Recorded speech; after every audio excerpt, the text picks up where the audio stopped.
Assalamualaikum warahmatullahi wabarakatuh. Alhamdulillahilladzi bi ni'matihi tatimmus shalihat. Asyhadu an la ilaha illallah wahdahu la syarika lah wa asyhadu anna Muhammadan abduhu wa rasuluhu la nabiyya ba'da. Allahumma fashalli wa sallim wa barik ala Muhammad wa ala ali Muhammad wa ala alihi wa sahbihi wa man tabi'ahum bi ihsan ila yaumiddin, amma ba'd. Bapak-bapak, ibu-ibu, jamaah takziah yang berbahagia, insya Allah dirahmati dan dimuliakan oleh Allah Subhanahu wa Ta'ala. Bersyukur kita ucapkan kalimat Alhamdulillah. Bersalawat kita ucapkan kalimat Allahumma salli ala Muhammad wa ala ali Muhammad. Tadi selepas sholat Isya di Masjid Darul Muttaqin, sebetulnya ada beberapa zikir dan doa yang mesti kita harus perhatikan dengan secara seksama.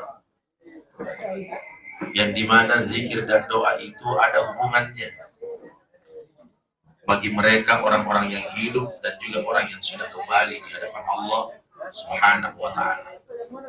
Ini sekedar mengingatkan kepada kita semua, buat bapak-bapak yang sering terlambat ke masjid dan paling cepat pulang. Karena ada model jamaah begitu. Darul Muttaqin ada jamaah begitu modelnya, Pak? Ada? Mudah-mudahan tidak ada orangnya datang.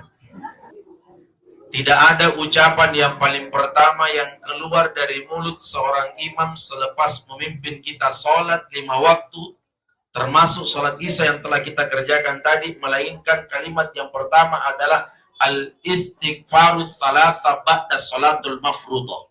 Kenapa harus kalimat istighfar yang pertama? Kan ada kalimat yang lebih baik selain kalimat itu.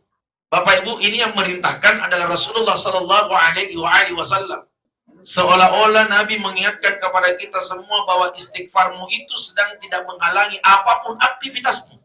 Kalaupun ada yang terburu-buru karena ada kepentingan yang sangat mendesak, paling tidak sepanjang jalan keluar meninggalkan masjid, jangan pernah berhenti beristighfar, Pak. Dan Nabi tidak memerintahkan kita selepas kita sholat, Bapak Ibu, diharuskan sampai dengan 100 kali. Karena perintahnya al-istighfaru thalatha ba'da sholatul mafruḍah. Kita cuma diperintahkan 3 kali. Dan terserah model istighfar bagaimana muta. Mau diucapkan kalimat astagfirullah, boleh. Kita mau nambahkan kalimat astagfirullah al-azim, boleh. Mau nambahkan kalimat astagfirullah al-azim alladzi la ilaha illa wal hayyul qayyum wa atubu ilaih, silakan. Tapi Nabi cuma merintahkan 3. Tidak ada perintah 5, 10, 100, dada. Yang diperintahkan cuma 3. Sekarang apa manfaatnya? Kalau itu tidak bermanfaat, Bapak Ibu, tidak mungkin Nabi ajarkan. Kalimat istighfar yang pertama. Istighfar itu, Pak, jangan selalu didentikan dengan sebuah kesalahan yang telah kita lakukan dalam kehidupan kita sehari-hari. Karena fungsi dan kedudukan istighfar itu, yang pertama, yakini dan percaya bahwa kedudukan istighfar itu selain daripada menggugurkan dosa, istighfar itu memberikan jalan keluar dari setiap masalah yang kita punya. Dan saya yakin dan percaya jamaah dimuliakan oleh Allah, saya dan semua yang hadir mendengarkan ceramah pada malam hari ini, tidak ada orang yang tidak punya masalah dalam hidupnya. Tidak ada orang yang tidak punya masalah dalam hidupnya. Hampir setiap hari kita selalu diperhadapkan dengan masalah. Dan jangan pernah pikir bahwa orang yang sudah meninggal itu selesai masalahnya. Tidak. Orang yang meninggal itu, Bapak Ibu, selepas dikuburkan belum selesai masalahnya. Masih ada perkara di dalam kubur. Masih proses menunggu pertanyaan malaikat Munkar dan Nakir. Kalau orang yang hidup saja jamaah dimuliakan oleh Allah belum selesai masalahnya, bagaimana dengan orang yang sudah menghadap di hadapan Allah Subhanahu wa Ta'ala? Maka tolong diperhatikan, al-istighfaru thalatha ba'da sholatul mafruḍah. Sekurang-kurangnya Bapak Ibu, kalau kita sibuk sepanjang waktu kita, maka tolong ketika kita keluar dari masjid, usahakanlah untuk tidak berhenti mengucapkan kalimat istighfar apapun aktivitas kita. Naik mobil kah kita, naik motor kah kita, apapun aktivitas kita dalam perjalanan, bantulah dengan kalimat astagfirullah, astagfirullah, astagfirullah. Paling tidak Kalau orang masuk ke dalam masjid sholat, dia punya banyak masalah, maka istighfarmu adalah solusi dari setiap masalahmu. Kok bisa? Jawabannya ada di dalam Al-Quran surah Al-Insyirah.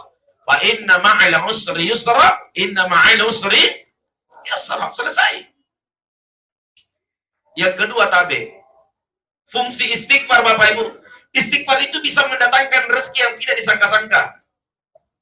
Jadi kalau ada orang Bapak Ibu susah sekali terasa ekonominya ini, ayolah kita sama-sama kasih banyak istighfarnya. Mungkin engkau sedang diuji oleh Allah Subhanahu wa taala. Sebagaimana yang ditulis oleh Allah dalam Al-Qur'an. Wala nabluwannakum bi syai'in minal khaufi wal ju' wa naqsin minal amwal wal anfusi wath thamarat. Kau akan diuji oleh Allah dengan sedikit rasa takut.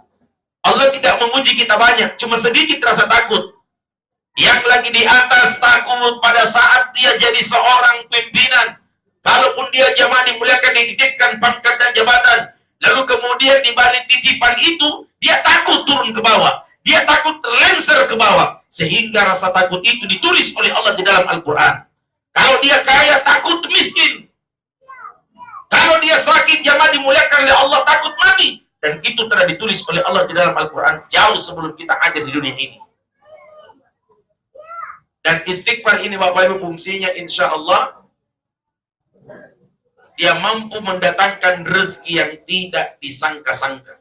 Jadi kalau ada orang yang di bulan-bulan Oktober, November rezekinya agak surut sedikit, tapi coba kasih banyak istighfarnya. Kemudian fungsi istighfar yang ketiga Bapak Ibu, demi Allah istighfar itu menyembuhkan penyakit. Jangan capek istighfar Pak, karena sekarang kondisi saat ini banyak orang tiba-tiba kaya, tiba-tiba miskin, tiba-tiba sakit, dan terakhir tiba-tiba penghujung akhir Bapak Ibu Oktober ini banyak sekali tiba-tiba mati ini. Saya kemarin Bapak Ibu ceramah, selepas ceramah ada ibu datangi saya, dan bilang, Ustadz, menyesal ibu. Ngapa nak kuliah nisa salah kalian tanah kana Ustaz yang meninggal anakku. Perhatikan Bapak Ibu, ini yang meninggal anakku. Jam 10 malam anakku masih datang mendekati saya memberikan nasihat singkat. Tidak ada tanda-tanda kematian baginya. Caranya anakku berbicara pun tidak ada sama sekali tanda-tanda kematian. Cuma datang ke rumah saya memberikan nasihat singkat. Apa nak bilang, Ma, tidak usah terlalu kejar ini dunia. Ujung-ujungnya kita akan mati. Mamanya balik bicara. Dia tanya, tidak usah kau ajari karena pulang mau ke di rumah mau cari ku 1000. Singkat sekali ini pertemuan Bapak Ibu. Akhirnya pulang anaknya jamaah dimuliakan oleh Allah. Tiba-tiba anaknya lapar, minta dibuatkan Indomie dengan telur sama istrinya. Setelah dibuatkan Indomie dengan telur Bapak Ibu jamaah dimuliakan, baru 1-2 sendok masuk, tiba-tiba muntah tidak enak perasaannya. Dibawa ke rumah sakit. Menantu menelpon, Ibu, suamiku masuk rumah sakit. Kaget mamanya. Baru beberapa jam yang lalu datang ke sini nasihatikan. Lalu 15 menit kemudian kata istrinya berdoa, kita tidak sadar nih suamiku. Beberapa menit kemudian baru mamanya menuju ke rumah sakit daya. Istrinya menantunya sudah menelpon. Meninggal nih suamiku. Bapak Ibu jam 10, 11, 12, jam 1 meninggal. 3 jam yang lalu Bapak Ibu dia berikan nasihat singkat mamanya. Jangan kita terlalu sibuk mama dengan urusan dunia tak, karena dunia kita akan tinggalkan. Ternyata jam 1 anakku telah dipanggil menghadap oleh Allah Subhanahu wa taala. Inilah misteri di balik mati, Pak. Saya penceramah, Bapak Ibu pendengar. Saya selesai ceramah, dengar ke Bapak Ibu, Pak. Selesai ceramah, Bapak Ibu selesai dengar ceramah. Pulang kita masing-masing di rumah, tidak ada jaminan kita ketemu waktu subuh sebentar. Bicara mati perkaranya tidak mesti melihat orang Pak harus sakit. Orang kalau bicara mati jangan melihat sakitnya. Bicara mati jangan lihat akta kelahiran, siapa yang duluan lahir, siapa yang belakangan lahir, tidak. Orang kalau bicara mati yang kita buka Quran, dan Quran menjelaskan di balik kematian. Walikulli ummatin ajal. Setiap umat sudah diatur ajalnya oleh Allah. Fa idza jaa ajaluhum la yastakhiruna sa'atan wa la yastaqdimun. Nah, kalau tiba ajalnya seseorang, ajal tidak dapat dimajukan dan tidak dapat dimundurkan, itulah mati. Yang anehnya ada orang tidak siap mati, mati. Tidak mau mati, mati. Menghindari mati, mati. Bahkan takut mati, mati. Dan disebutkan di dalam Al-Quran, Kul innal mautal ladzi, katakanlah kepada mereka ya Muhammad, mati yang kamu takuti dan mati yang kamu hindari, kamu tidak akan bisa lari kemana. Tidak ada liburnya malaikat Israel pencabut nyawa. Israel tidak pernah libur mencabut nyawa, dan tidak ada libur menuju ke kuburan. Dan tidak ada kalimat insya Allah mati. Yang ada adalah kalimat pasti. Pertanyaannya, siap maki bu? Malam-malam menyuku sini. Bapak Ibu, Bapak Ibu, kita ini semua perantau ini. Kita semua perantau. Sebaik-baik perantau mesti pulang. Beritahukan kepada keluarga yang merantau di Papua, yang merantau di Kalimantan pulang. Apalagi kau merantau masih ada orang tuamu di Makassar. Suruh dia pulang. Sebaik-baik perantau mesti pulang. Dan setiap para perantau pulang, mesti dia harus gembira dan senang. Kenapa gembira dan senang? Perantau pulang, ketemu keluarga, senang. Ketemu sahabat, senang. Ketemu kerabat, senang. Perantau, pulang, gembira. Bapak Ibu, Bapak Ibu, dulu waktu tak SD, SMP, ada mata pelajaran kita tidak suka, taruhlah matematika dengan bahasa Inggris. Guru bersangkutan tidak masuk mengajar. Apa nak bilang kepala sekolah tak? Berhubung karena guru matematika tidak masuk, guru bahasa Inggris tidak masuk, maka anak-anak semua boleh pulang. Anak-anak boleh pulang. Gembira tidak? Kenapa gembira, Ki? Karena pulang. Pulangnya yang membuat kita gembira. Begitu Allah katakan, malaikat Israel selesai tugas yang hidup di dunia ini sebentar ini. Menjelang subuh, suruh dia pulang. Gembira tidak? Tidak namanya kanak-kanak jadi bodoh. Bapak Ibu, Bapak Ibu, tapi jamaah yang insya Allah dirahmati dan dimuliakan oleh Allah Subhanahu Wa Taala. Dari pertanggal 1 Januari 2025 sampai 1 November 2025, saya ceramah takziah tidak pernah menemukan orang yang meninggal dunia usianya ratusan tahun, 100 tahun. Yang paling banyak meninggal Bapak Ibu, orang yang meninggal 20 tahun, 23, 30, 34, 40, 45, 53, 58, 58. Yang paling puncak banyak sekali yang mati hingga sampai detik-detik terakhir menjelang Desember, Bapak Ibu, yang meninggal paling banyak usianya antara 40 menuju 50, 58 menuju 60. Ada yang sama umurnya sini? Ada yang sama umurnya? Ada? Tunggu Mi. Terus apa kita mau bilang? Saya di belakangan pilih Ustadz masih kecil kian aku. Sama aja semua mau tak. Begitu Tony juga mau. Apa yang Bapak Ibu harapkan itu Tony yang menjadi harapan buat saya. Tapi kan mati tidak ada yang memilah dan memilih. Makanya Bapak Ibu tidak ada doa menghindari mati. Pernah kita dengar ada doa menghindari mati? Tidak ada doanya menghindari mati. Tidak pernah ditemukan doa menghindari mati.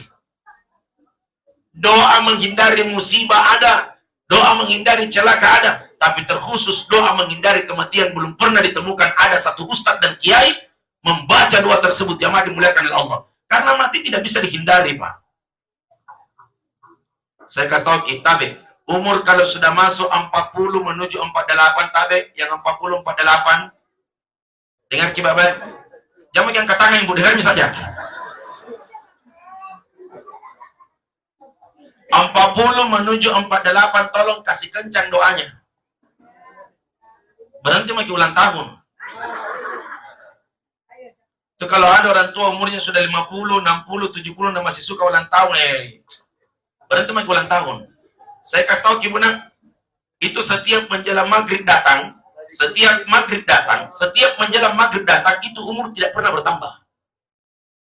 Setiap maghrib masuk, berganti maghrib, umur itu tidak pernah bertambah.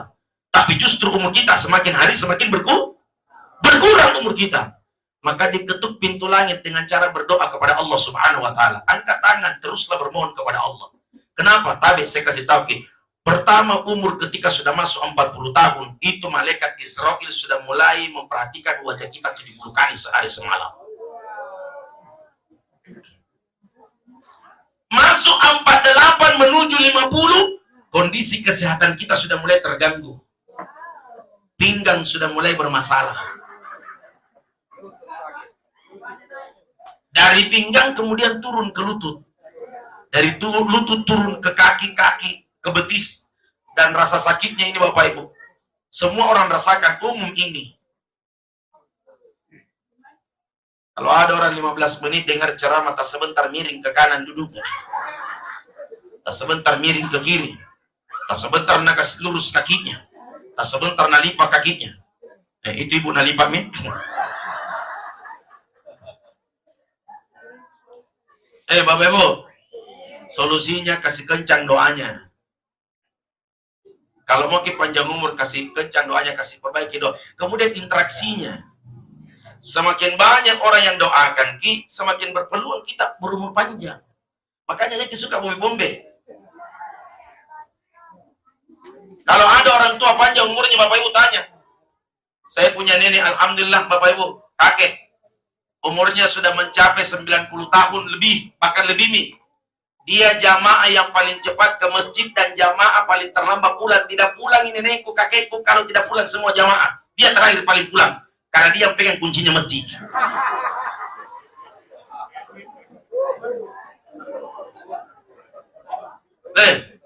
Bapak Ibu. Bapak Ibu.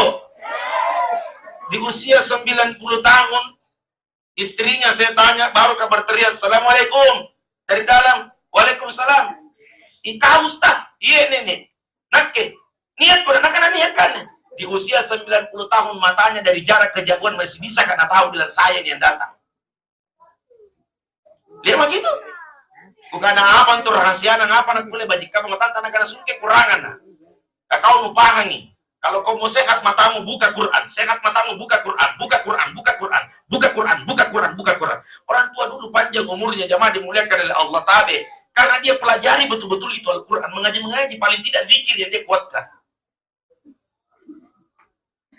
Orang tua dulu nakana kamane.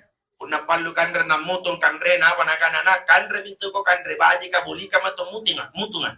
Biar misalnya makan itu nasi yang hangus, maka miko yang bebeknya di atasnya, di bawah-bawahnya itu kasih mah. Semakin hangus semakin namakan orang tua dulu. Nasi hangus dinamakan mangkasar nakana ati kandre. Sehat sampai 90 tahun karena Bapak Ibu olahan makanannya Masya Allah tidak sembarang makan. Senin Kamis tidak makan. Kadang 1 bulan Bapak Ibu dia tidak makan, tidak minum di sehari selama 3 hari. Ternyata saya pelajari 3 hari orang tidak makan selama sebulan itu namanya ayyamul bid. Orang tua dulu kalau berak-berak daun jambu jinambil. Baru itu ada ludia. Setiap berak-berak lodia yang laku dia putih lodia, super tetra. Kenapa itu? Orang tua dulu setiap berak-berak daun jambu jinambil, nah campur dengan garam, baru kemudian nah makan, selesai berak-beraknya. Dan itu sampai sekarang Bapak Ibu. Orang tua dulu kalau sakit tidak begitu parah-parah penyakitnya. Orang tua dulu kalau sakit paling penyakitnya cuma pusing-pusing, keseleo, masuk angin. Makanya dia tidak berobat di rumah sakit, berobatnya di puskesmas. Karena singkatannya puskesmas, pusing-pusing, keseleo, masuk angin. Betul? Iya toh? Puskesmas, pusing-pusing, keseleo, masuk angin. Tidak ada yang parah-parah. Bapak Ibu, umur sampai 90 tahun, apa rahasianya nenek? Jangan kau pernah iri sama orang dengan pekerjaannya. Jangan kau pernah iri apa yang orang buat. Pokoknya jadilah dengan dirimu sendiri. Mustajab berdoa kepada Allah. Jangan kau terlalu banyak susahmu hidup, jangan kau terlalu banyak pikiranmu. Kemudian orang tua dulu panjang umurnya Bapak Ibu, tabe. Saya nenekku setiap 30 menit menjelang subuh mandi. 30 menit menjelang subuh mandi. Ternyata saya buka hadis sirah nabawiyah, Rasulullah SAW paling senang mandi 30 menit menjelang subuh. Jadi kalau mau rata-rata Bapak Ibu sehat, mandi menjelang 30 menit menjelang subuh. Mandi subuh. Kita toseng dingin.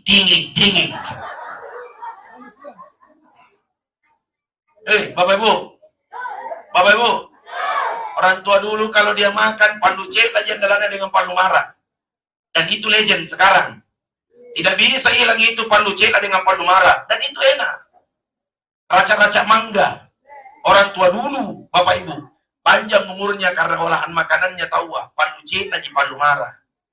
Kita sakit-sakit usianya baru 50 lebih mulai mati sakit. Kenapa bisa? Mie gacoang. Gacoang.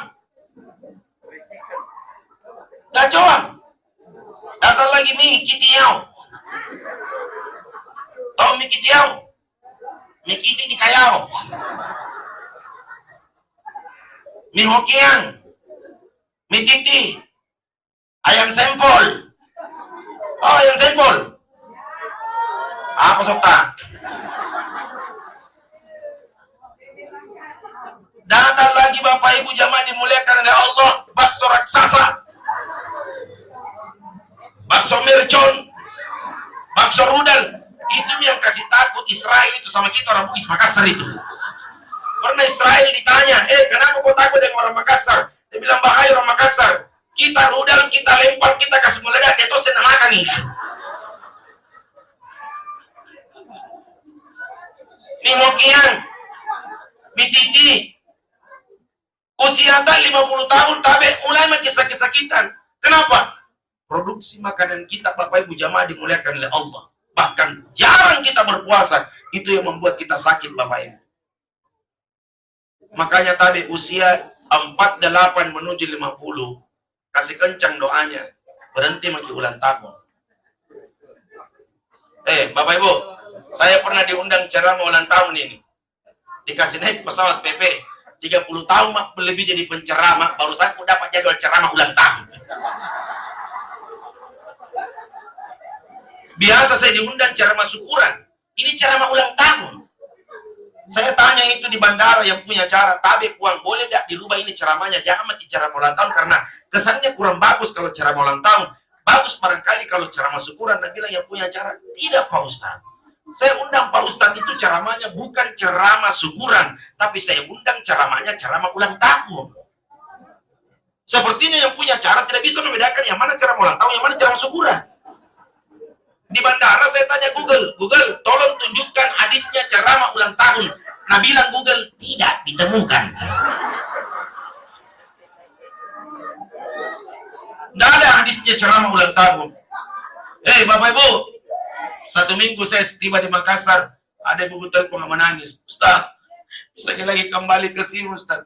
Kenapa Ibu? Dia bilang Ustaz, undang lagi ceramah Ustaz. Kenapa menangis Ki? Kita undang ceramah apa? Undang ceramah takziah Ustaz. Siapa yang meninggal Ibu? Dia bilang itu yang ulang tahun Ustaz.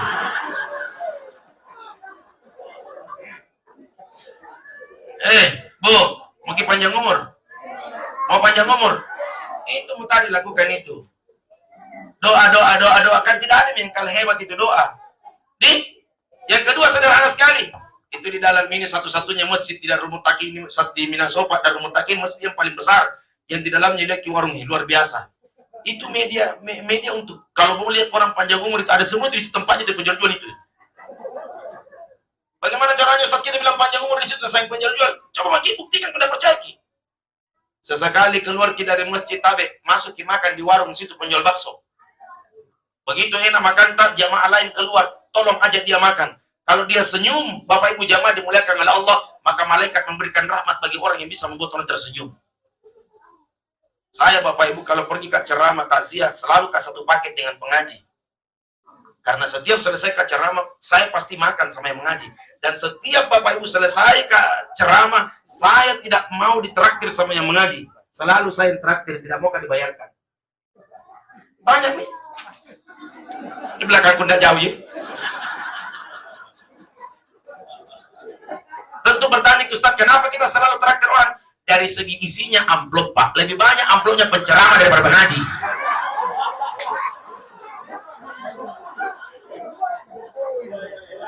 Makanya saya tidak mau sekali itu ditraktir sama yang mengaji. Kalau ada Ustaz begitu modelnya, gini itu. Siapapun yang saya temani, partner ceramah Bapak Ibu, tidak pernah kamu dibayarkan. Selama saya pasangan, saya yang bayarkan Ki. Makan Ki. Saya pikir orang yang suka traktir makan itu Bapak Ibu adalah orang yang tanda-tanda umurnya dipanjangkan oleh Allah. Karena orang yang suka traktir itu besar pahalanya. Sementara orang yang suka minta ditraktir tidak ada pahalanya. Pakai tua. Bapak Ibu, saya kalau lagi asik makan coto, coba kita lihat tanda-tanda panjang umur ini. Lagi asik-asiknya kita makan coto, tiba-tiba masuk teman, kenal tak? Masuk Ki, duduk Ki, makan Ki. Kita tawarkan dia makan Ki, dan dia pun tersenyum. Terima kasih. Wih, luar biasa. Makan Ki, nanti saya bayar. Gembira dia, nanti saya bayar. Gembira dia. Allah akan berikan umur panjang sampai siapa yang traktir. Apalagi kalau bilang Ki, tambah Ki. Bungkus Ki, tambah panjang umur saya itu.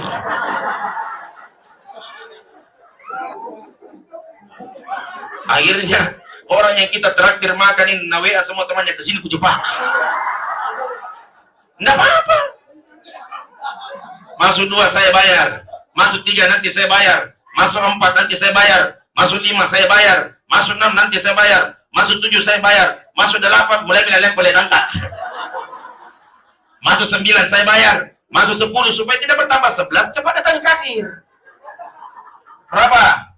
10 mangkok coto, 48 ketupat. Bayar Maki, coba kita lihat. Semua yang 10 orang dibayar kira-kira tinggal dulu itu kalau dibayarkan. Tidak. Selepas kita pamit 10 orang itu berdiri.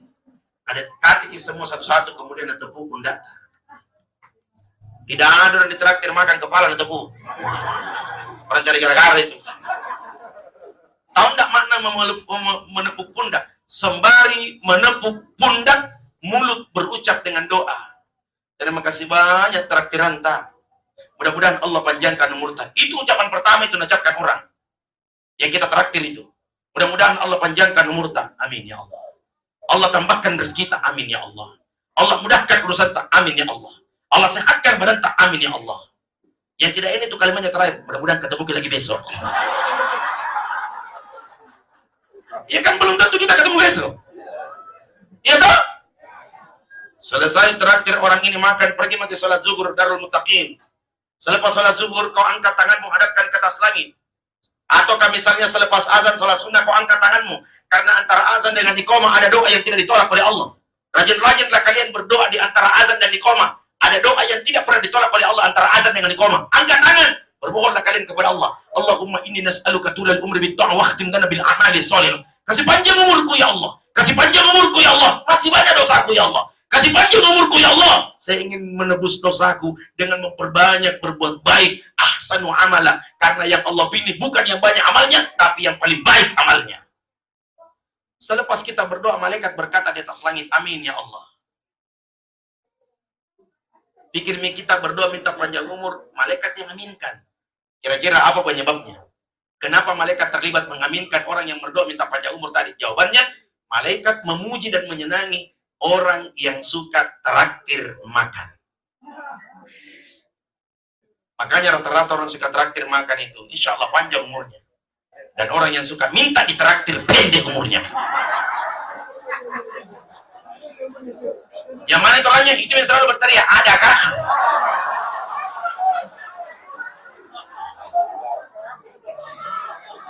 Ya. Selalu berteriak, adakah?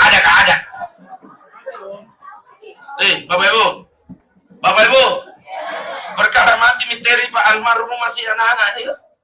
Berapa umurnya? 19 tahun. Mana paham masalah mati pas 19 tahun? Banyaknya mami itu orang tua. Kenapa anak 19 meninggal? Itulah misterinya Pak. Tidak pernah terfikirkan.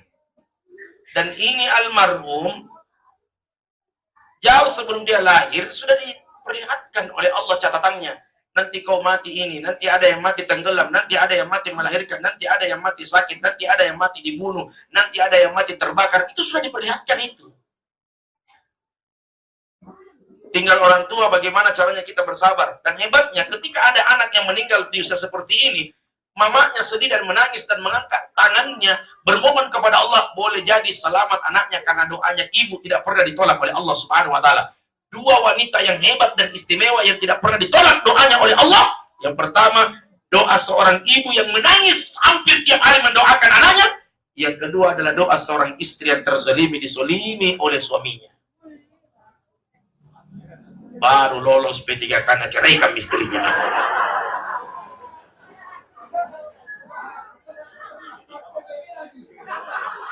Bapak Ibu, seluruh jamaah yang insya Allah rahmati dan dimuliakan oleh Allah. Tapi karena perkara mati, tidak ada yang tahu Pak, bersifat misteri. Saya kasih tahu Ibu, nanti Desember ini, bulan 12 ini, seluruh Indonesia dan sosial media akan ramai orang berdoa nanti bulan 12 Pak.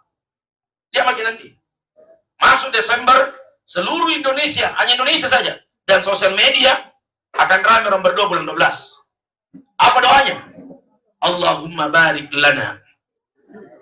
Bukan pimarsak tanah Ibu. Doakan itu. Sembarang tuh sambung ini. Tunggu sampai dibagi koin. Bukan itu sambungannya. Kenapa kita bilang pimarsak tanah? Tidak semua itu Allahumma barik lana sambungannya pimarsak tanah. Allahumma barik lana fi Rajaba wa Sya'ban wa ballighna Ramadan. Desember masuk Rajab, Januari masuk Sya'ban, tanggal 17 Februari kita sudah tarawih, tanggal 18 Februari puasa pertama kalau masih hidup. Bapak Ibu, hampir setiap hari ini handphone memang tidak bisa lepas dalam kehidupan kita. Dari bangun tidur sampai kembali menuju ke tempat tidur, Pak. Ini terusin handphone tadi. Begitu bangun buka Facebook. Kita lihat dah di beranda tak ya lewat ini. Saya tadi duduk-duduk di situ, mulai dari bangun tidur sampai duduk-duduk di situ, 21 orang yang lewat di berandaku meninggal. Aku hitung saya. Tidak pernah ada yang umur 100 tahun. Seolah-olah handphone ini menjadi peringatan buat kita semua. Tidak dilarang kita main handphone, Pak. Cuma waktu tak lebih banyak di sini dibandingkan waktu kita untuk Allah. Bahkan handphone luar biasa hebatnya ini masuk dalam kehidupan rumah tangga kita. Mulai dari anak tak, suami, istri, semua mulai kena. Anak tak dirusak dengan game online. Bapaknya dirusak dengan judi online. Mamanya dirusak dengan belanja online. Iya tuh. Sebentar berteriak paket. Baru ujung-ujungnya CO. Nah tahu gitu. Kayak panggaukan. Bapak Ibu, mari kuatkan ibadah kita, mendekatkan diri kepada Allah. Mati tidak ada yang tahu, Pak. Bapak tahu kan Ustadz Dr. Yahya Waloni meninggalnya kan di Minasofa terakhir. Info terakhirnya di Minasofa Masjid Darul Falah.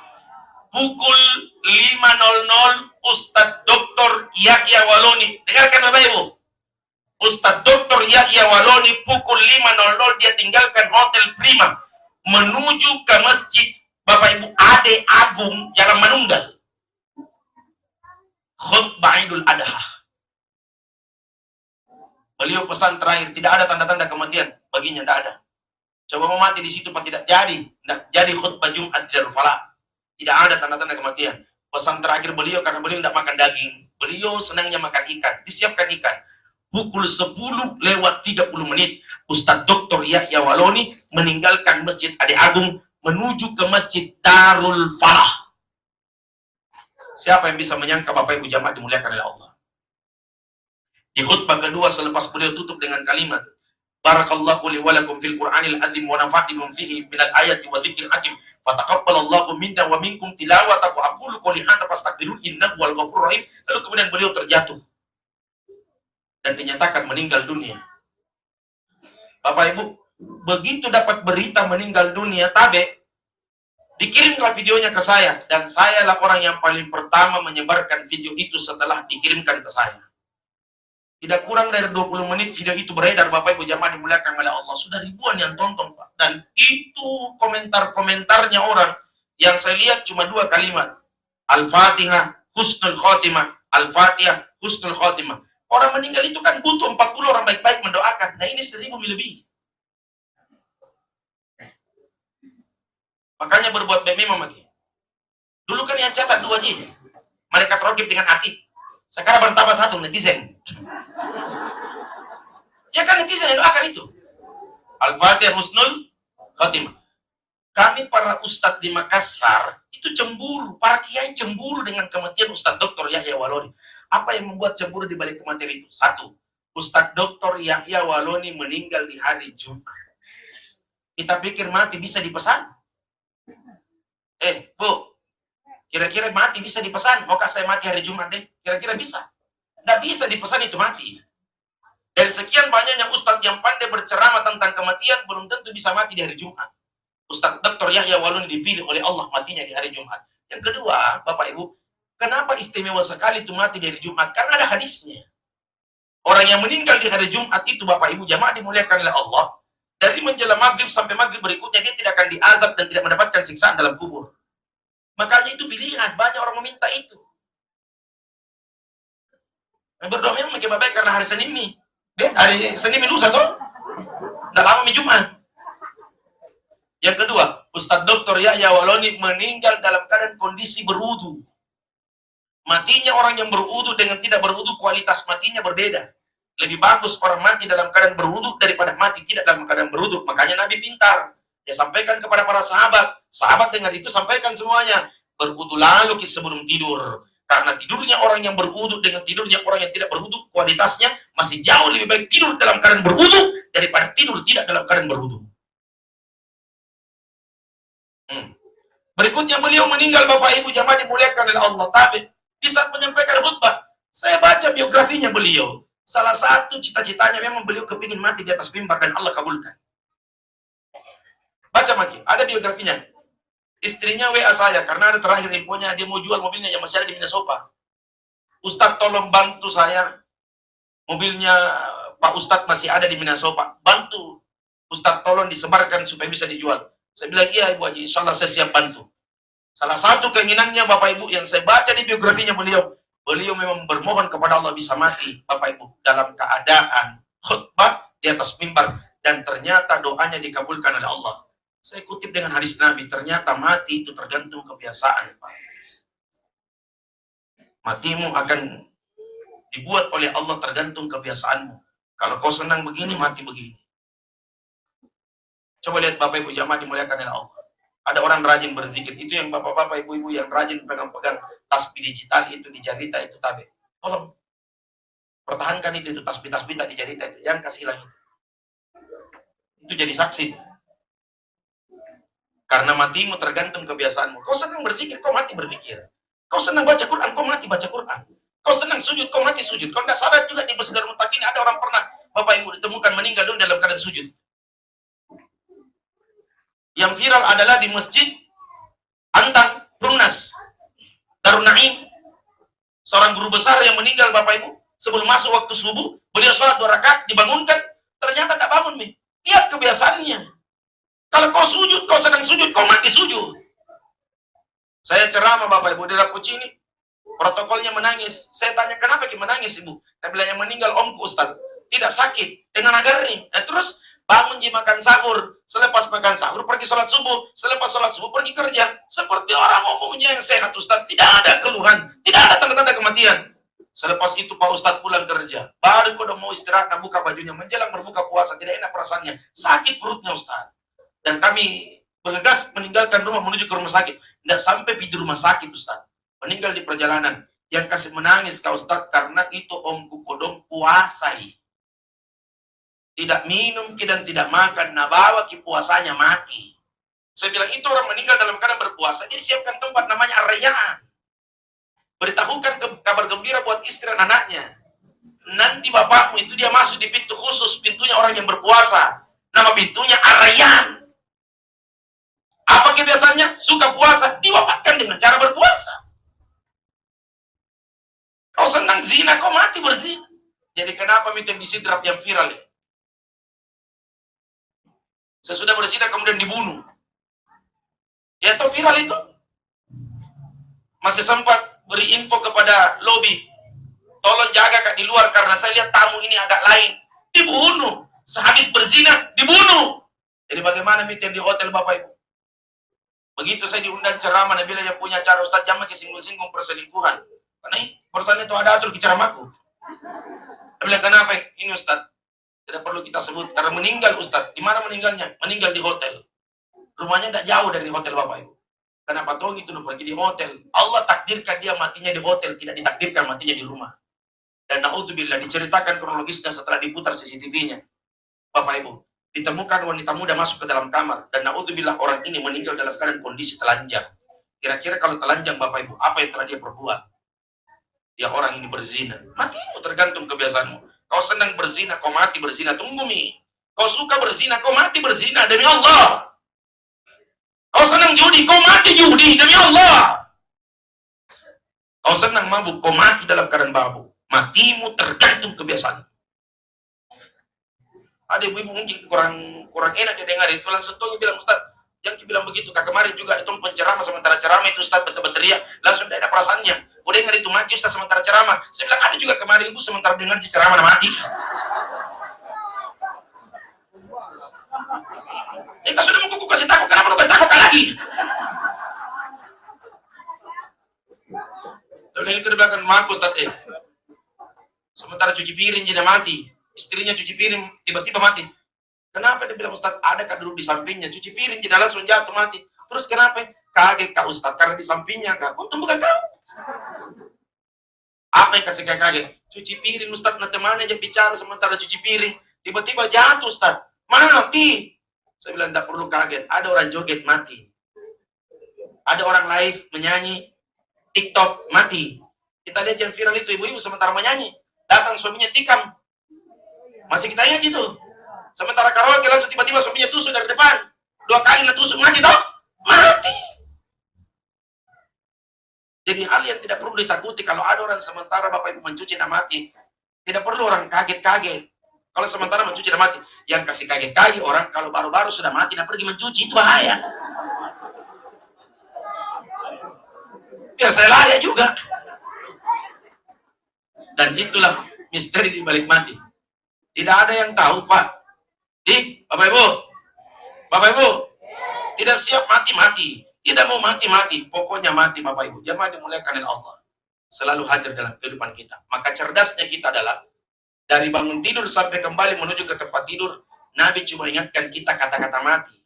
Bismika Allahumma ahya wa bismika amut.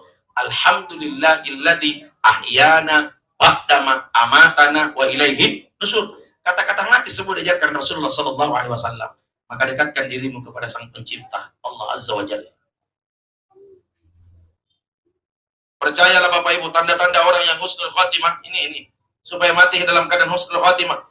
Ketika azan dikumandangkan, Allahu Akbar, Allahu Akbar, tinggalkan aktivitasmu. Yang punya usaha warkop tabe, di saat azan dikumandangkan, Allahu Akbar, Allahu Akbar, kasih tahu di situ, buat papan bicara. Maaf lagi sholat, habis sholat kami buka lagi kembali. Tidak rugi Pak, demi Allah. Di saat azan dikumandangkan berhenti berbicara. Jangan suka berbicara di saat azan dikumandangkan Pak. Kalau perlu handphone matikan saja. Kenapa Bapak Ibu? Al-Imam An-Nawawi dan Jalaluddin As-Suyuti mengatakan, kalau ada orang yang suka berbicara di saat azan dikumandangkan, maka tidak ada baginya mati dalam keadaan husnul khatimah. Bapak Ibu, sembahyang kita. Ngeri ini mati Pak. Ngeri. Maka tabe perbaiki ibadahnya, perbaiki sholatnya. Banyak ingat mati. Coba sebentar tabe. Kalau pulang ke semua dengar ceramah takziah, namun istirahat, coba matikan lampu tak. Baru kemudian kasih nyala speaker aktif tak. Baru buka YouTube, cari lagunya, judulnya Selimut Putih. Bukan selimut tetangga. Selimut. Judulnya di situ. Bila Israel datang memanggil, jasad terwujud di pembaringan. Seluruh tubuh akan menggigil, sekujur badan dan kedinginan. Israel datang memanggil. Mana mibestita semua? Mana mibestita yang selalu kita kasih makan? Mana mibestita semua? Mana mi hartata semua? Tiada lagi gunanya harta kawan karib sanak saudara. Tiada lagi gunanya harta kawan karib sanak saudara. Jikalau ada amal dan takwa, itulah hanya pembela kita. Hidup jangan terlalu banyak berharap pujian. Apalagi haus dengan sanjungan. Janganlah mau disanjung-sanjung, engkau digelar manusia agung. Janganlah mau disanjung-sanjung, engkau digelar manusia agung. Sadarlah diri, tahu diuntung, sebelum masa keranda diusung. Perbaiki salatnya. Dan kalau ada ceramah-ceramah begini, jangan pernah tersinggung. 3 hari yang lalu saya pulang ceramah di Kabupaten Konawe, Pak.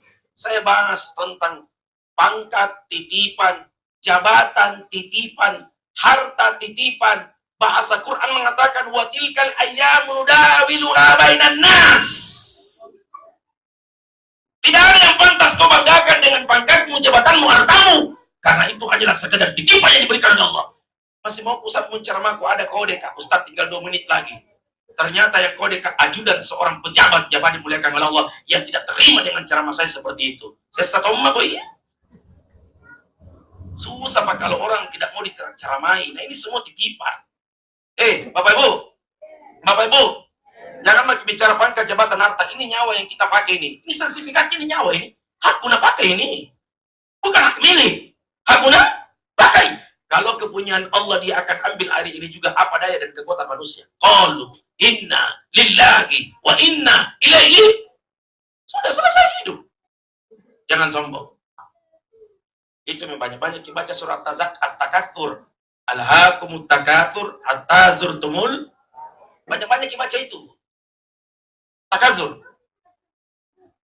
Bermegah-megahlah kau dalam urusan apa ini, apa itu, urusan dunia, urusan harta, urusan apapun. Tumul maqabir. Sampai kuburan mengingatkan kau tentang kematian. Apa yang kau banggakan? Harta yang kau punya berakhir, Bapak Ibu. Selesai.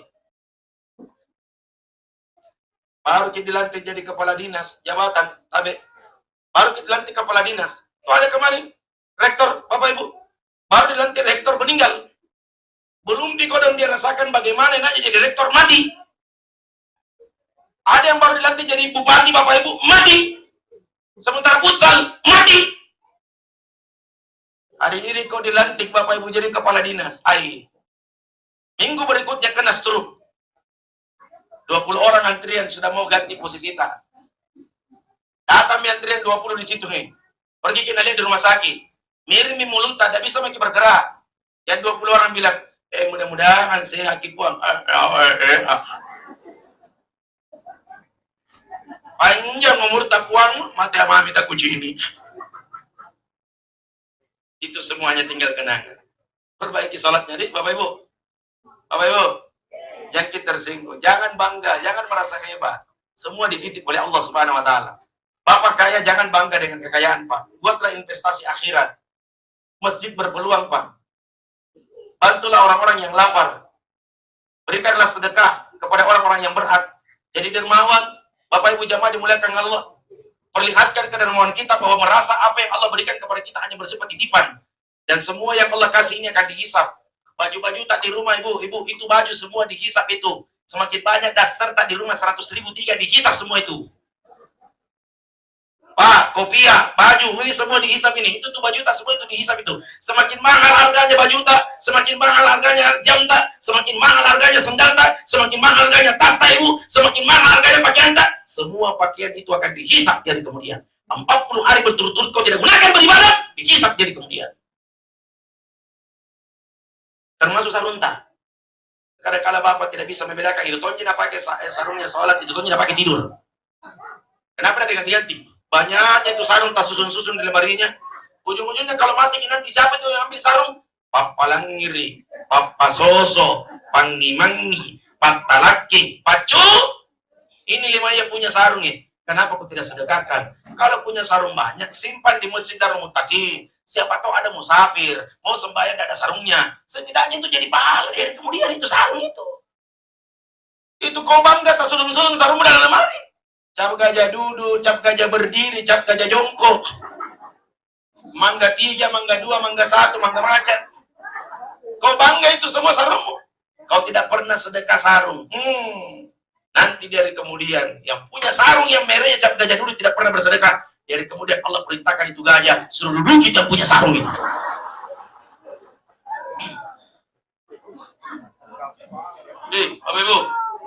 Bapak Ibu, jadi jangan tersinggung. Apa yang kita banggakan lagi? Bapak gagah, tampan.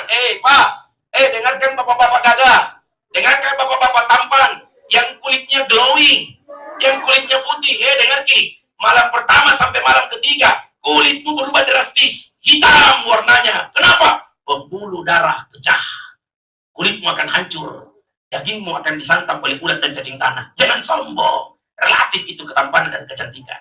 Tidak ada yang pantas untuk dibanggakan. Ibu cantik,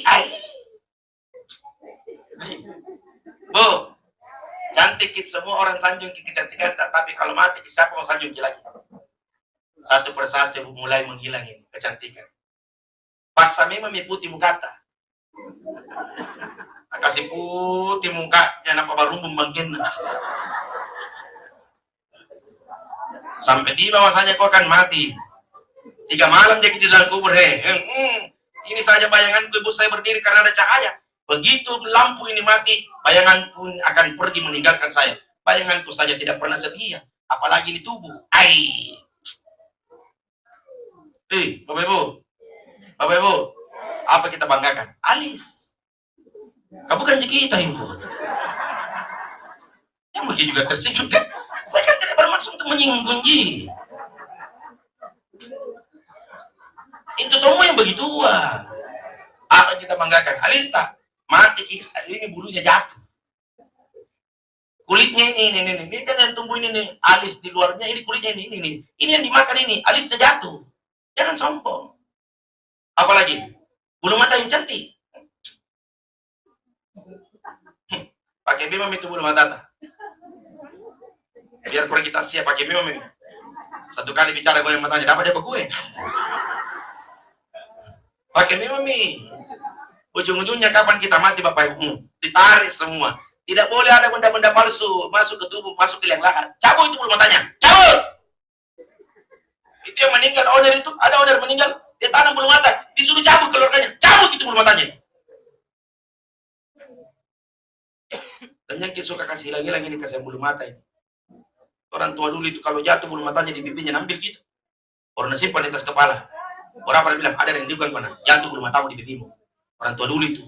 Sekarang jatuh bulu matamu tidak ada rindukan kok, memang lepas kilitnya.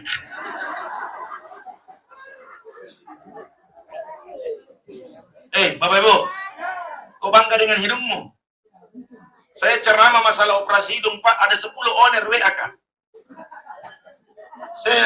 Saya kaget juga di TikTok dia lihat ceramah saya. Kenapa kita Ustadz kalau ceramah kita suka menyinggung-nyinggung masalah hidung Kak?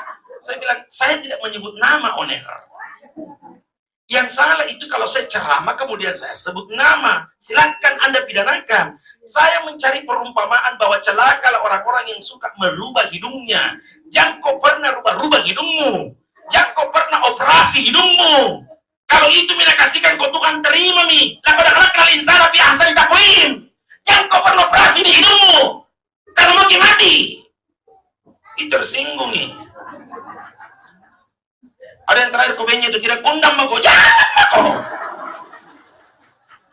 Kupikir kau. Saya ini bukan sejenis penceramah Bapak Ibu yang selalu menawarkan diri diundang oleh orang kaya. Kalau tidak undang juga saya tidak ada masalah. Tidak ada kok pengaruhnya. Dan saya harus sampaikan kulil haqqu walau kana murran. Kalau saya tidak sampaikan, saya dituntut dari kemudian. Kau tahu hukumnya. Kenapa kau carikan dalil mengatakan itu boleh? Ini misalkan ustaz begini yang katakan boleh-boleh. Ini ustaz kamu ini salah, ini saya dari kemudian ini. Kalau memang itu haram, beritahukan kepada haram. Tidak terima. Terserah dia orangnya. Yang penting sudah bagi sampaikan. Ini pun malam, kalau kita tidak terima terserah. Kau kita terima ceramahku, tidak mau kita terima urus anta. Sudah ku terima pulang, ku pulang.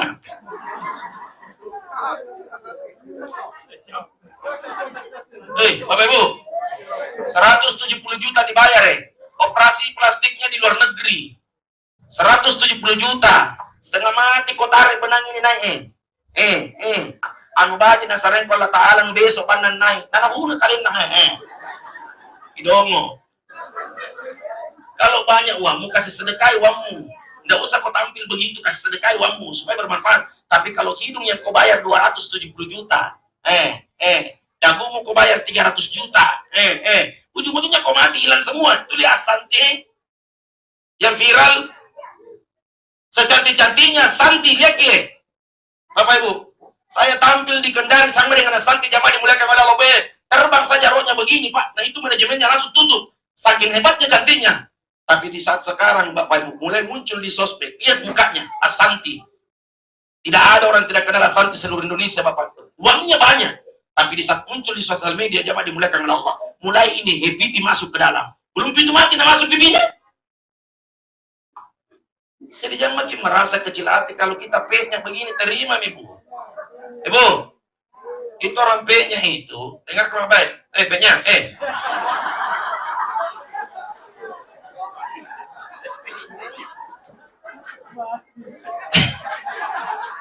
Jangan makin tersinggung Ibu. Pakai P-nya tonjai. P-nya nanti, sembarang Ustaz, bukan sembarang ini. Itu orang P-nya semua insya Allah panjang umur itu. Rata-rata orang P-nya panjang umurnya. Kenapa panjang Ustaz? Karena sedikit nafasnya. Syukuri semua nikmat. Iya tak? Perbaiki misalnya. Bapak Ibu, perbaiki misalnya. Kami penceramah tugasnya hanya menyampaikan Pak. Esok lusa ketika kita meninggal dunia, kami pun Ustaz akan dituntut. Kau tahu hukumnya. Kenapa kau tidak jelaskan? Sudah aku jelaskan. Tidak mau berubah urusan tapi. Selesai. Bapak Ibu, dan minta maaf Kak, saya datang berceramah bukan menjadi penghibur untuk sengaja orang membuat tertawa. Tidak Ji. Karena sekarang penceramah Bapak Ibu, kalau tidak lucu tidak laku nih. Kenapa ada orang Ustadz terkenal, Ustadz viral ini? Karena dia bisa membuat orang tertawa. Kapan kau tidak kasih ketawa, orang tidak laku. Saya mulai salat subuh Bapak Ibu, ditelepon tadi sama Bapak itu Bapak, telepon. Bisa diisi Pak Ustadz. Penelpon pertama. Penelpon kedua masuk di Kecamatan Lau, Maros. Saya bilang kami tidak bisa karena dulu engkau Minas Saupa. Begitu setelah kamu ikut carikan penceramah, dia bilang Pak Kakak lagi Ustaz. Jadi bilang apa kita cari? Penceramah atau pelawak? Kau tidak mau terima, kau tidak lucu penceramahnya. Dan kau juga penceramah, kalau ceramah jangan juga terlalu banyak kasih takut-takut orang. Ini orang sudah kematian, kau hantam lagi dengan takut-takut. Semua jamaah takziah yang hadir di tempat ini, nanti kalau kau mati semua, di dalam kubur kau mulai masuk, kau ditusuk dari belakang, ditusuk dari depan, ditusuk dari atas, ditusuk dari bawah, lalu kemudian kau diguling, ditusuk perutmu, ditusuk belakangmu, ditusuk pantatmu, ditusuk kepalamu. Selesai ceramah ini, komplain orang, di mana ketua Ustaz? Nah kenapa saya tusuk-tusuk udah bahas? Jangan mati juga bahas begitu tusuk-tusuk. Orang kematian sudah takut, tambah lagi kau tusuk-tusuk. Dan Bapak Ibu, tabe, saya ini semangat ceramah karena Bapak Ibu mau dengar. Iya toh? Untuk apa saya panjang-panjang ceramah kalau terima tidak ngerti? Yang kedua, didukung dengan sound system yang bagus. Nggak mati-mati yang pertamanya tadi. Semangat dong itu orang ceramah kalau bagus sound systemnya bagus jamaah banyak jamaahnya. Biasa juga jamaah banyak, sound system tidak baik. Sebaliknya sound systemnya baik, jamaahnya tidak ada. Bapak Ibu, seandainya bukan satu malam ini acara Bapak Ibu jamaah di mana, kemungkinan malam kedua akan ramai, bahkan di penghujung acara akhir malam ketiga akan ramai. Kenapa orang datang ramai-ramai Bapak Ibu? Tapi satu, solidaritas. Kenapa ada yang muda datang? Karena mungkin temannya almarhum. Kenapa banyak pegawai-pegawai datang? Karena bapaknya mungkin kantoran. Kenapa banyak orang pakai songkok putih, songkok hitam? Jamaah masjid. Iya kan? Dan ujung-ujungnya jamaah dimuliakan oleh Allah. Tapi dilaksanakan acara, dibuat undangan Pak. Serapi-rapi mungkin itu kalimat. Disampaikan kepada keluarga, kerabat, sahabat untuk menghadiri acara takziah atas berpulangnya ke rahmatullah. Ananda kami yang tercinta. Acara dimulai sesudah sholat Isya. Tidak ada dalam undangan tercantum diharapkan kepada semua jamaah untuk membawa kue ke lokasi acara. Ada enggak tulisan itu? Tidak ada. Pertanyaannya, kenapa semua orang bawa kue pergi dengan ceramah takziah dan tidak ada dalam undangan tertulis? Jawabannya, karena semua yang bawa kue ingin mengambil bahagian pahala di acara takziah itu. Makanya itu tetangga bawa kue, karena mau dapat pahala. Datangilah keluarganya ini si Ja'far yang tertimpa musibah kematian, bawakanlah makanan. Jadi cocok kita bawa ke kue. Itu kue yang kita bawa, itu yang kue bolu yang diiris-iris di dalam. Baru dikasih masuk dalam dos. Ini kue juga bawa ini. Itu diisi sebentar dosta itu, kan isinya sebentar dosta itu kan 3 kue 1 air minum. Cocok Mi? Sudah diisi? 3 kue 1 air minum. Ya aku bilang memang jadi 3. Nggak pernah salah itu, 3 terus itu. Dan itu ibu-ibu, kalau ada kue-kue tasya orang bawa itu tabe, nggak usah disimpan, bagikan semua. Apalagi kue cantik manis, kasih-kasih semua orang itu. Sampai jam 5 subuh itu kue tasya itu tidak boleh tinggal itu, basi. Bagi-bagikan, mau dia apa dikasih tinggal itu? Dia bilang, sudah semua dapat, Ustaz. 1000 dos kami siapkan, yang hadir cuma 500. Masih ada kan 500? Yang sudah dapat kasih lagi. Ustaz masih ada 300. Itu 300 Bapak Ibu tabe bagi-bagikan sepanjang jalan itu. Supaya berpahala kepada almarhum, berpahala juga Bapak Ibu kepada jamaah yang bawa kue. Dia bilang, sudah semua dikasih Ustaz. Masih ada yang utuh di dalam itu belum diganggu-ganggu. Itu dibungkuskan penceramah dengan pengaji itu.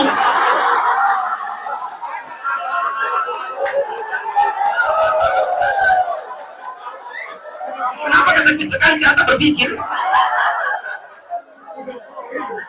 Tidak susah gitu dipikir. Iya tuh. Bapak. Mati nih. Bapak Ibu. Saya kalau pulang acara sama Bapak belum itu standar motorku. Itu kue tidak pernah masuk di rumahku. Tetanggaku semua yang bertanya, dari mana ke Ustaz? Kalau begini gaya kira-kira apa mau aku bilang? Apa? Nggak mungkin bilang ada orang mengaji. Pasti nanti aku datang acara karena tapi jadwal pulangku. Kira-kira kalau tidak ada ke bawah pulang sebentar menanya dari mana ke Ustaz? Kalau lentong itu perasaan. Supaya untuk membuktikan bahwa saya dari ceramah takziah, kasih mah.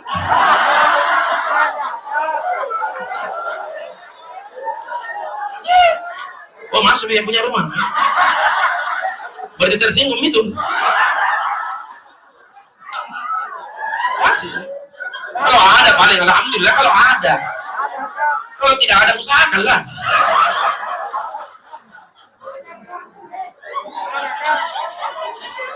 Oh dari dalam jam bilang apa? Allah. Dan minta tolong ibu kue itu tandai yang mana kuenya penceramah, yang mana kuenya pengaji, tandai. Kemarin malam ceramah kata tukar gitu kueku. Kuenya penceramah ambil pengaji, kuenya pengaji ambil penceramah. Mau putar pengajinya ndak enak, tak kalau tahu di tangan kami. Bayangkan kueku cantiknya, mereknya Amanda. Sekalinya pulang aku buka di Panada. Mau kasih tonjang kita minum berengki. Terpaksa aku makan tong di Panada rasa Amanda. Main-main aja ibu. Bapak Ibu. Minta maaf kalau terlalu banyak ketawanya. Tidak ada maksud untuk membuat orang tertawa karena kita tahu dia mau ketawa. Tapi yang terakhir, Bapak Ibu jamaah dimuliakan Allah. Bu, apa yang mau dibanggakan lagi? Di usia 17 sampai 30 tahun cantik memang. Gigi tak bagus, tapi masuk 50-60. Gigi tinggal 3. Goyang 2. Poloi kok.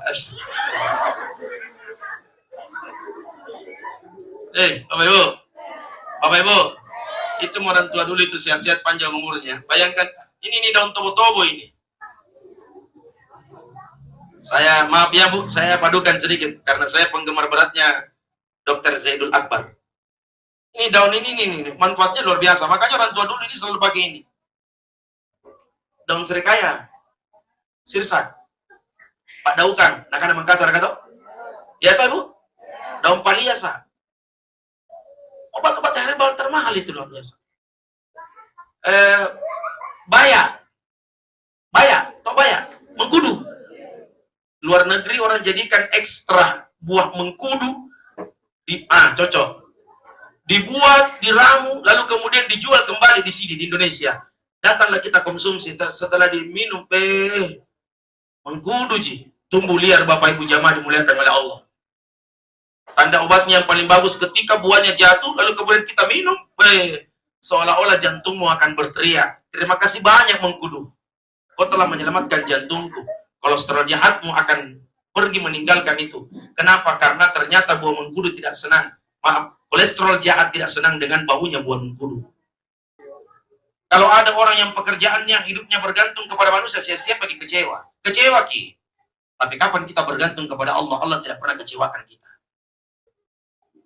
Sakit, Ki, bergantung kepada Allah. Jangan bergantung kepada orang yang pintar. Setiap sakit, datangi Allah. Jangan datangi orang pintar. Itu orang pintar, kenapa dikasih nama orang pintar? Karena yang datang orang bodoh. Iya karena budua, iya karena ada itu. Ikrar kita kepada Allah, iya karena budua, iya karena stain. Perbaiki sholat. Tidak ada alasan Allah tidak mengabulkan doa sepanjang kita meminta, karena Allah sendiri yang bilang, udahuni astajib lakum. Mintalah kepadaku, niscaya aku akan mengabulkan permintaanmu. Perbaiki sholatnya, perbaiki ibadahnya. Oke Bapak Ibu, yang terlambat sholatnya tabe, jangan suka terlambat. Nah, yang sholat subuh jam 7, itu kalau ada orang sholat subuhnya jam 7, duhur setengah 3, asarnya setengah 6, maghribnya jam 7, isanya setengah 12, begitu itu rezekinya sampai mati itu. Perbaiki sholatmu, Allah akan memperbaiki hidup tak. Tapi kalau suka terlambat, datang ke masjid paling terlambat, pulang paling cepat. Tidak pernah mengucapkan kalimat Allahumma antas salam wa minkas salam. Tidak pernah mengucapkan kalimat la ilaha illallah wa la na'budu illa iyyakum mukhlishina lahuddin. Bapak Ibu, di luar itu banyak orang yang tidak senang dengan hidup tak. Banyak orang yang iri dengan kepunyaan kita. Banyak orang tidak suka kita. Apalagi kita sukses berhasil. Banyak orang tidak suka kita kalau berhasil, Ki. Kenapa itu tidak bisa kaya? Apa nak kerja? Bisa hanya itu. Bisa iya. Dan penyakit-penyakit itu bukan cuma di Rapokan banyak, di Minasopa juga ada. Bapak Ibu, Makassar keras, ada wanu temangki, tidak ada wanu gombek kok. Betul? Di saat kita punya uang, kita punya hebat, kita punya harta, kita punya ini, kita punya kekuasaan, kita punya itu, satu persatu datangi semua. Gamarata, hebat tak, luar biasa gagata. Mana joko-joko di tanjana, luar. Tapi di saat uangmu sudah pergi meninggalkan dirimu, mana semua itu pujian, gagata, gamarata, hilang nih Pak. Pertanda, carilah teman, bukan karena ada apanya atau apa adanya, tetapi carilah teman yang benar-benar mau menemani kita dari awal hingga sampai dengan titik akhir perjalanan kita berjumpa dengan Allah Subhanahu wa taala. Di mana kita cari teman begitu-begituan Ustaz? Cari di masjid. Di masjid semua tempatnya. Semua kalangan ada di masjid. Orang kaya masuk masjid, orang miskin masuk masjid, orang sehat butuh masjid, orang sakit butuh masjid. Disinilah tempat kita untuk berlindung kepada Allah Subhanahu wa taala. Minta lagi di dalam. Dan insya Allah percayakan bahwa masjid Darul Muttaqin. Siapapun yang meminta di dalam, wa idza sa'alaka ibadi fa'anni inni qarib ujibu da'wata da'i idza da'an falyastajibu li wal yu'minu bil 'allahum yarshudun. Pastikan doamu tidak ada yang ditolak oleh Allah Subhanahu wa taala. Pastikan semua orang yang berdoa doanya mustajab diterima oleh Allah Subhanahu wa taala. Yang terakhir, kalau ada rezeki kita berangkat ke umroh. Jangan kumpul terus uang tidak mau ke umroh. Umroh Ki. Umroh itu demi Allah Bapak Ibu, tidak ada orang miskin kita dibuat umroh itu. Bagaimana caranya Allah mau kasih miskin kita? Kita datangi sentralnya ibadah. Kalau Allah titipkan rezeki tabe yang dalam kurang waktu 1, 2, 3 tahun yang tidak pernah umroh Ki Ibu. Kemudian perbaiki doa di depan Ka'bah. Bukan berarti doa Darul Muttaqin tidak diijabah juga. Tapi kan sentralnya tempat kita berdoa. Jadi kalau ada rezeki dititip oleh Allah sampai dengan 100 juta wanta, harganya umrah kan tidak sampai ratusan juta, Ji. Dan itu pun tergantung di mana kita mau tidur. Kalau kita bayar sampai dengan 28 juta, dapat kita tempat tidur Al-Sofwa namanya. Bagus sekali tempat tidurnya itu Al-Sofwa. Karena keluar kita dari hotel tak, tinggal turun di tangga liftnya, dapat maki pelatar Masjidil Haram. Kalau di bawahnya itu Ustaz, ada juga harganya di bawahnya. Kalau harga 25, ada hotel namanya Al-Maisan. Al-Maisan itu bagus. Cuma jalan-jalan keluar dari hotel langsung pelatar di menaranya Masjidil Haram. Bagaimana kalau cuma bertiga Ustaz? Berjiwar, agak jauh sedikit. Pokoknya mau ke umrah, tambah murah harganya, tambah jauh hotelnya. Itu saja, murah, jauh hotelnya. Kalau uang baru 2,5 juta Ustaz, tidur di bandara. Simpel sih Pak. Bapak Ibu, jangan sampai wanita ini tidak jadi saksi dari kemudian. Sisihkan untuk ibadah umroh, sisihkan untuk fakir miskin, sisihkan untuk masjid, supaya semua harta tak tabeh. Kalau orang sudah terbungkus dengan harta kekayaan, baru kemudian dia berkata, ternyata ini dunia benar-benar nyata, akhirat hanyalah sekedar cerita. Yuk, Korean aja cerita. Setelah dia melihat di depan mata harta itu banyak, dia pun berkata, dunia benar-benar nyata, akhirat hanyalah sekedar cerita. Tapi setelah diperhadapkan dengan kematian, laula akhartani ila ajalin qarib fa asaddaqa wa akum minas sholihin wa la yu'akhirullahu nafsan idza jaa ajaluha wallahu khabirun bima ta'malun. Hampir orang yang mau dicabut nyawanya, mereka berkata, kasih kembali ya Allah. Permintaannya cuma 2. Masih ada hartaku banyak.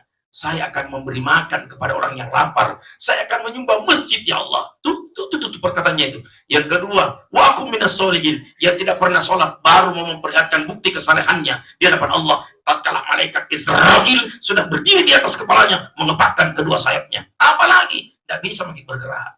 Tinggal menunggu kalimat inna lillahi wa inna ilaihi. Selesai. Bapak Ibu, perbaiki semua ibadahnya, perbaiki sholatnya. Semoga kita insya Allah termasuk dalam golongan hamba-hamba yang soleh dan hamba-hamba yang soleh. Nanti kalau mau berangkat umroh, saya titip nomor telepon saya insya Allah. Saya baru pulang bawa jemaah juga. Bapak Ibu, mudah-mudahan kalau ada di antara Bapak dan Ibu yang kepingin umroh Ramadan bersama dengan kami insya Allah, saya titip nomor telepon saya insya Allah. Terima kasih atas segala perhatian. Mohon maaf atas segala kekurangan. Nasrul minallah wa fathun qarib. Ini ada dosnya Pak. Nanti kalau bersedia Ki, tinggal masukkan kotak infaknya di situ. Sebentar sholat subuh saya pimpin sholat berjamaah. Nanti kami doakan semua orang yang bersedekah yang ada di tempat ini. Assalamualaikum warahmatullahi wabarakatuh.